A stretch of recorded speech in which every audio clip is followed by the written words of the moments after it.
हम जिस ग्रह में रहते हैं उसका नाम पृथ्वी है।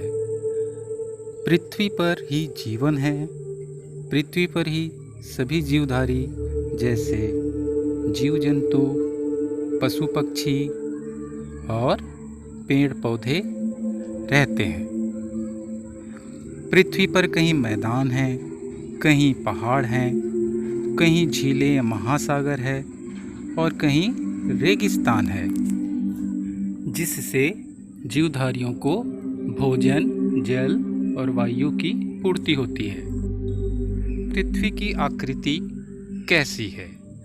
क्या यह गोल है या चपटी? पृथ्वी रोटी के समान गोल है या एक गेंद के समान गोल है?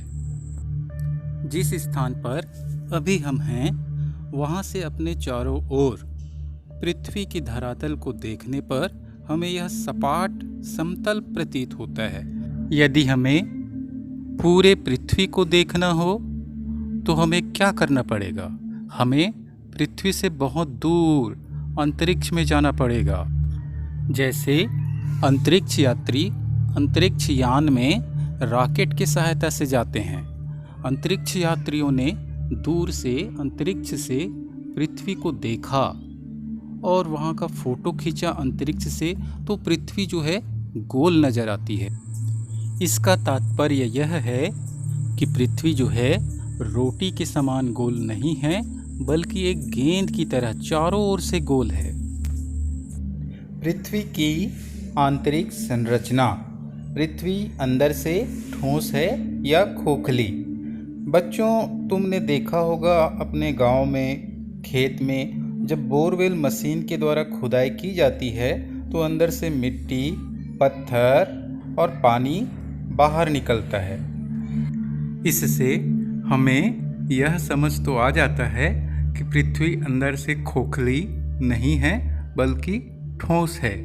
यदि हमारे पास कुछ ऐसा मशीन हो जिससे हम पृथ्वी को दो भागों में काट सकें, तो पृथ्वी हमें इस अंदर से इस तरह से दिखाई देगी। पृथ्वी की आंतरिक संरचना को 3 परतों में बांटा गया है।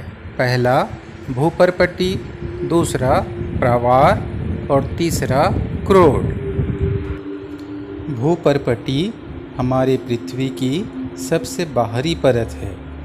भूपर्पटी में सभी जीवधारियों को जीवित रहने के लिए आवश्यक सभी पदार्थ जैसे भोजन, जल, वायु आदि की पूर्ति होती है। भूपर्पटी से ही हमें लोहा, एल्यूमिनियम, तांबा, कोयला, चूना पत्थर और पेट्रोलियम तथा प्राकृतिक गैस आदि की प्राप्ति होती है। भूपर्पटी की ऊपरी परत पेड़ पौधों और जंतुओं के सड़े गले अवशेष होते हैं, जिसके कारण यह उपजाऊ होती है। भूपर्पटी की निचली परत प्रवार कहलाती है। यह परत गर्म पिघली चट्टानों से बनी होती है। बच्चों, तुमने देखा होगा टीवी में, अखबार में ज्वालामुखी के बारे में। ज्वालामुखी में गर्म लावा निकलता है जो इसी परत से बाहर आता है। पृथ्वी का सबसे भीतरी भाग क्रोट कहलाता है। यह भाग प्रवार से भी अधिक गर्म है।